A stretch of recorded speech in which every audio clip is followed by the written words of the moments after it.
Our home, Earth. A small blue marble floating in the huge, empty universe. For thousands of years, we humans have called it our home. We built on it, made it beautiful, and protected it. We laughed, we cried, we fought wars, and we found peace. But we didn't know that one day, guests would knock on our door who would threaten our very existence. These were not normal guests, they came from another world. We called them the Cathar.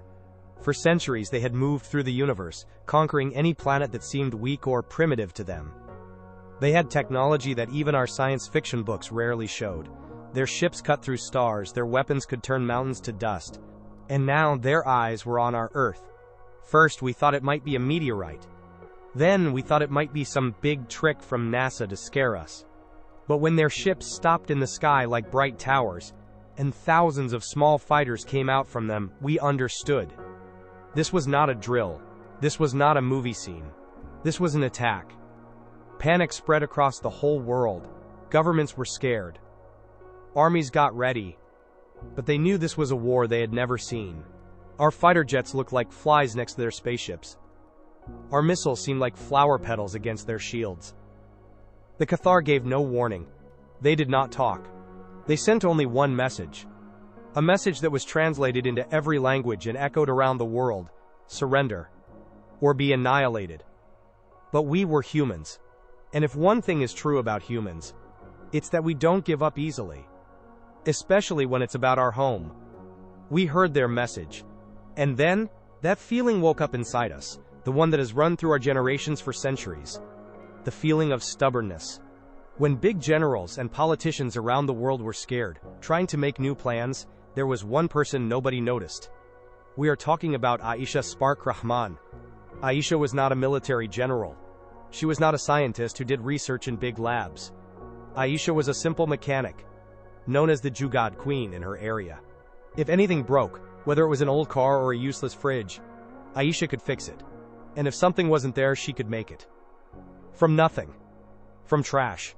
When the Cathar attacked, other people were panicking, but Aisha did only one thing. She started to think about every useless thing around her. Old cars, broken TV sets, rusty pipes. Who knew, maybe something would be useful. Aisha, to herself quietly. Okay. So these are the Cathar. They look very fancy. But every fancy thing always has a loose screw somewhere. She smiled, a mischievous light in her eyes. Her smile grew as she looked around her garage, almost as if she had found a treasure. That night, when others were hiding in their homes afraid, Aisha turned on the lights in her workshop.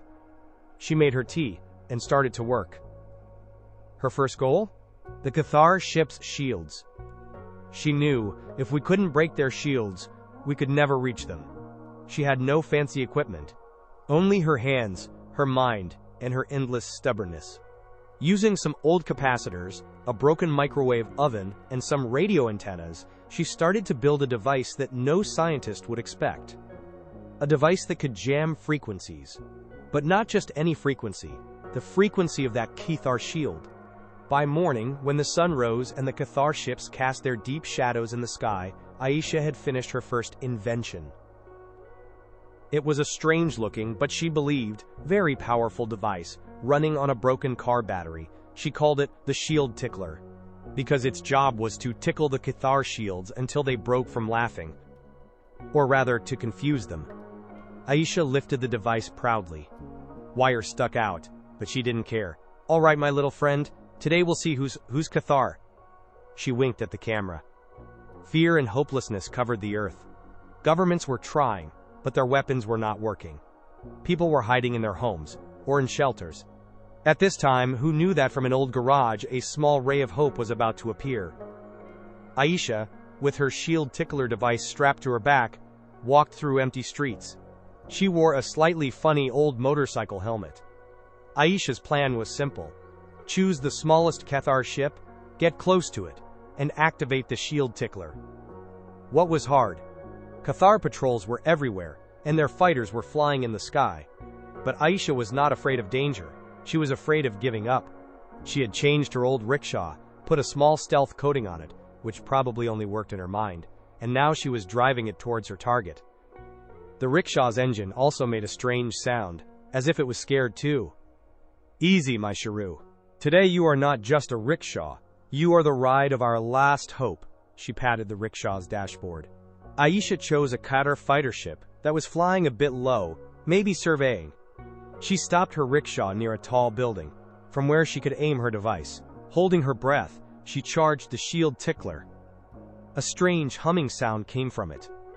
At first, nothing happened. The Qatar fighter continued to fly at its speed. Aisha's heart began to sink. Did my Jugaad fail? She thought. But then, there was a sudden jerk. The fighter ship changed its flight path. And then, its shield started flickering. First slowly, then fast, like a light bulb going bad. The Qatar pilots didn't understand what was happening. Their sensors were going crazy. Their superior shield system was being confused by a human mechanic's tickler.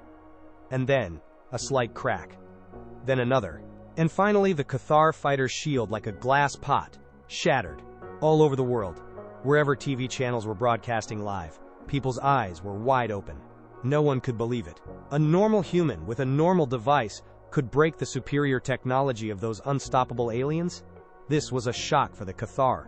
They had never thought that a primitive race could break their shields. Their computer programs had no data like this. And on Earth, a new wave of hope filled human hearts. Aisha had shown that the Qatar could be defeated. Now they just had to fight this battle. Aisha grinned with triumph, adjusting her helmet. She took out a small old mobile phone and made a call. Hello, General Sir? This is Aisha. Your big ship's shields. They can break. She gave a thumbs up. Aisha's spark, Raman's success, lit a spark all over the world. That spark was hope. That spark was courage. Scientists looked at her. Shield tickler. They didn't understand its theory, but they knew it worked. And if Aisha could do it, then all of us could do it. All over the world. In every home, every garage, every rooftop. People started making their own versions of the shield tickler. Some were making them from old radios. Some from broken washing machine parts. Some from microwave ovens. Everyone's tickler looked different, but their goal was the same, to break the Qatar shields. Aisha came on national TV and gave a message. Her voice had no fancy words, no formal tone. It was just a mechanic's voice, talking to her people. Listen, friends, these Qatar think they are very smart. They think we are weak, but they forgot. We are humans. We are masters of Jugaad. If we don't have atomic bombs, so what? We have our brains. We have our courage. And most of all, we have our stubbornness. The crowd cheered loudly. Every old fan, every broken battery, every useless wire. Today, all these are our weapons. Take out your old stuff and make your tickler. Show these aliens that in our world, every scrap dealer is also an engineer. The crowd burst into laughter and applause. In this way, the global Jugaad army was born. Millions of people, of all ages, from all countries, came together for one purpose. Their purpose was to stop the Qatar attack. For the Qatar, this was a new problem. Their surveillance systems couldn't understand what was happening. They only had information about big military bases and factories. But now, every street, every corner, every house had become a factory. Every human, a soldier. Qatar commander, in a rough alien voice translated, "What is happening? How is this simple species creating so many energy signals? They don't have a central power grid." His alien helpers were equally confused. They didn't know that humans had a power stronger than any power grid. Unity and hope.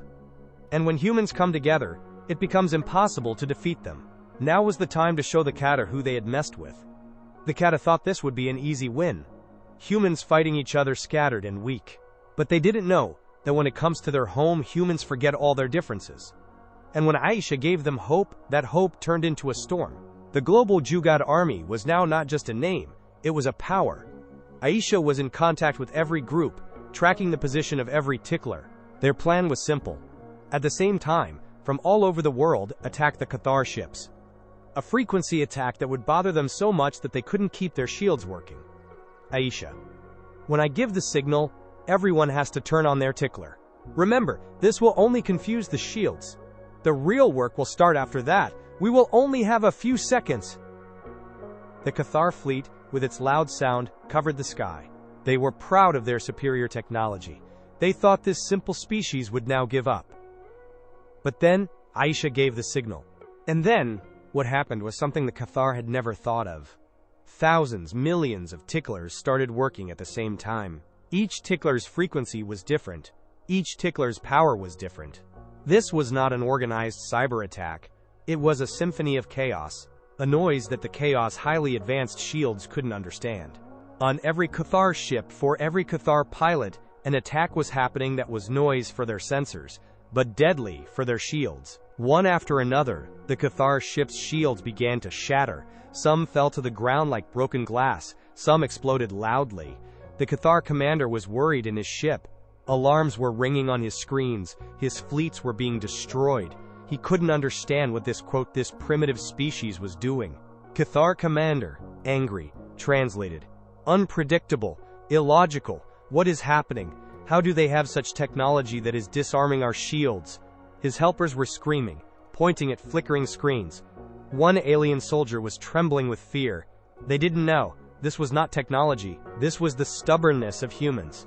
This was the ability of humans to find a way in every difficulty. And now that their shields were broken, humans were ready with their weapons. The Cathar had never seen such a war in their lives. A war where the enemy did not have superior technology, but the spirit was unmatched. Now they were about to find out how dangerous humans can be when they protect their home. Aisha watches the chaos on her screens, a proud smile on her face. She picks up a microphone. Give the signal to the army. Now those animals are ready to hunt. After the shields broke, the Keisenshi ships started falling from the sky. Some were completely destroyed, but many made emergency landings on the ground.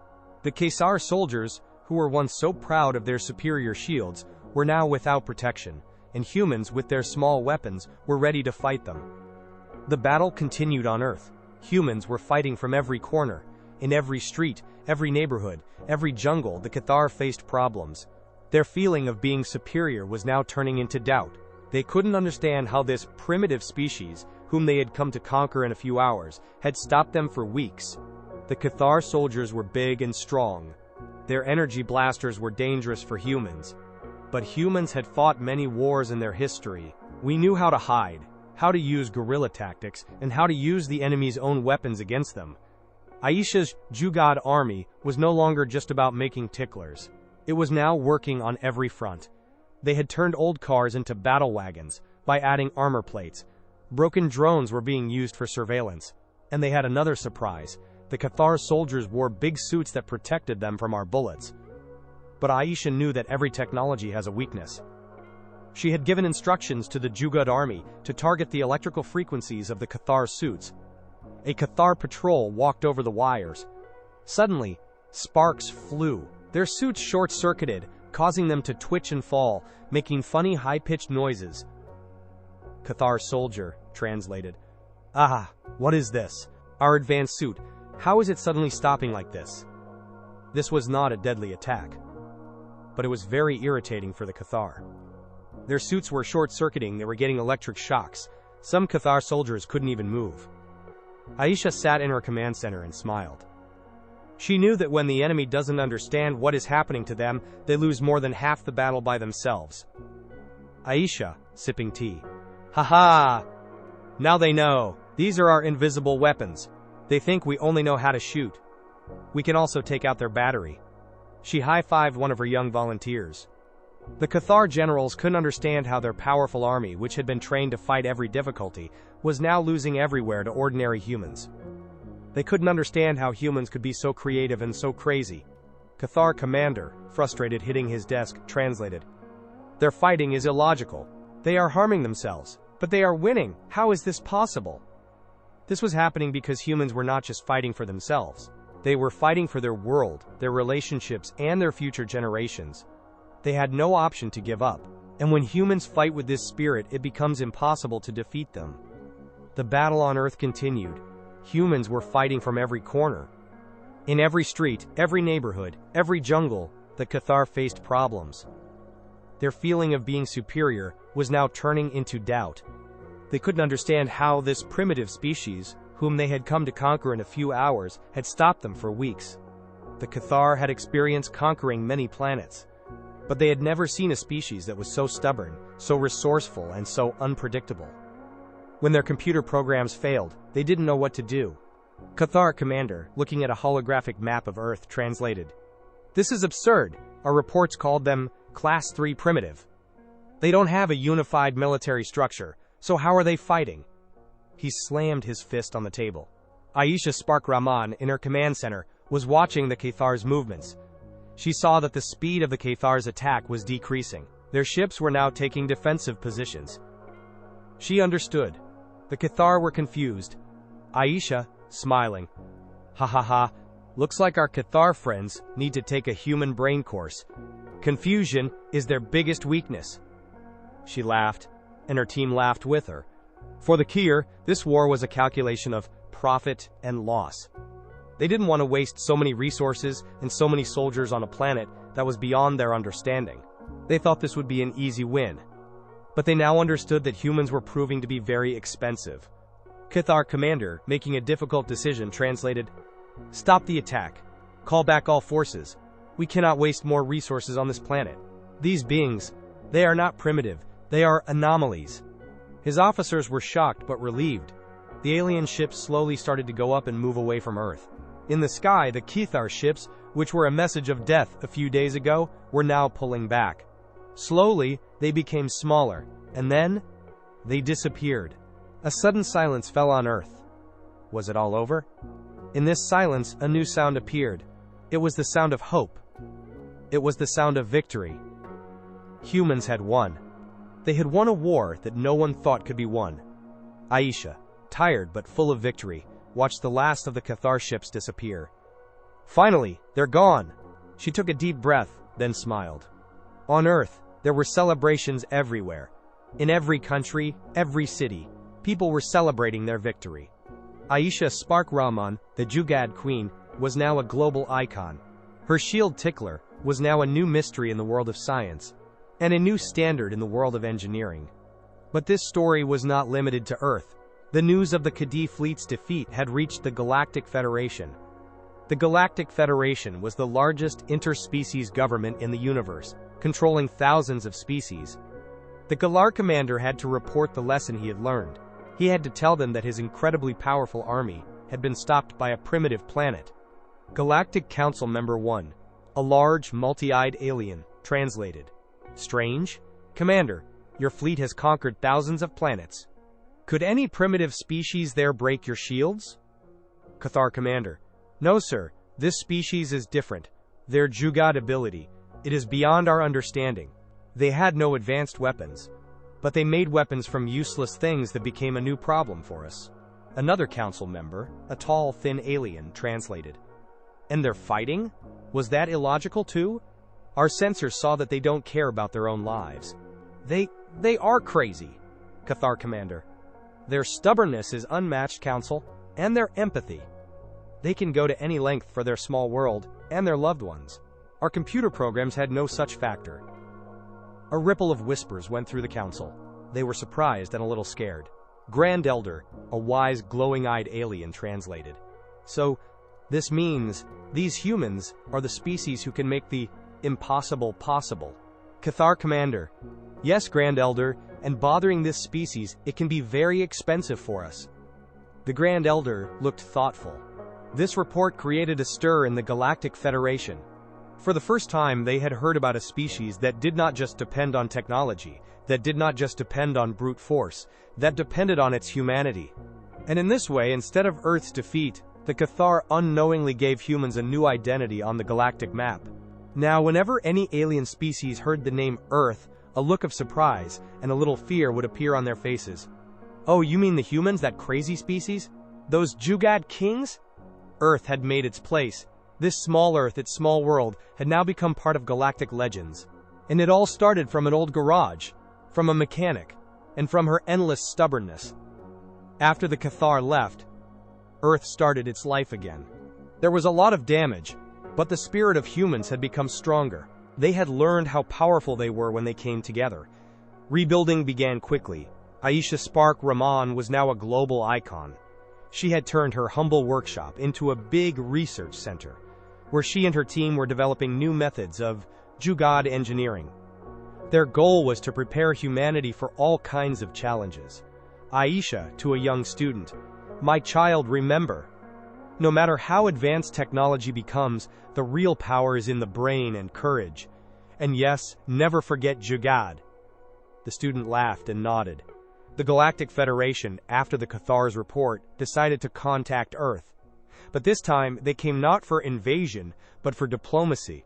They wanted to understand humans, they wanted to know their unpredictability, and maybe they even wanted to learn something from them. In their first meeting, the alien ambassadors specially asked to meet Aisha Spark Rahman. They couldn't believe that the Jugad Queen, who had brought their centuries-old fleet to its knees, was a simple mechanic. Alien ambassador, to a very tall, formal alien, translated. Ms. Rahman, your species' resilience, it is truly remarkable. We have never seen any civilization stop our great army using just their own scrap. Aisha, oh, it's nothing special. We are humans. If we need to, we can chew iron. And sometimes, old junk works better than new weapons. The alien ambassador tried to understand, looking a little confused. Aisha winked at him. This event changed the future of humanity. Now we were not just a small blue marble, we were the species that had challenged the most powerful army in the universe. We were the species that had made its identity with its Jugad and courage. Perhaps the Cathar thought we were primitive. Perhaps they thought we were weak. But they didn't know that our biggest strength is not our technology, but our humanity. Our stubbornness, our empathy, our craziness, and our ability to make the impossible possible. And this spirit can never die.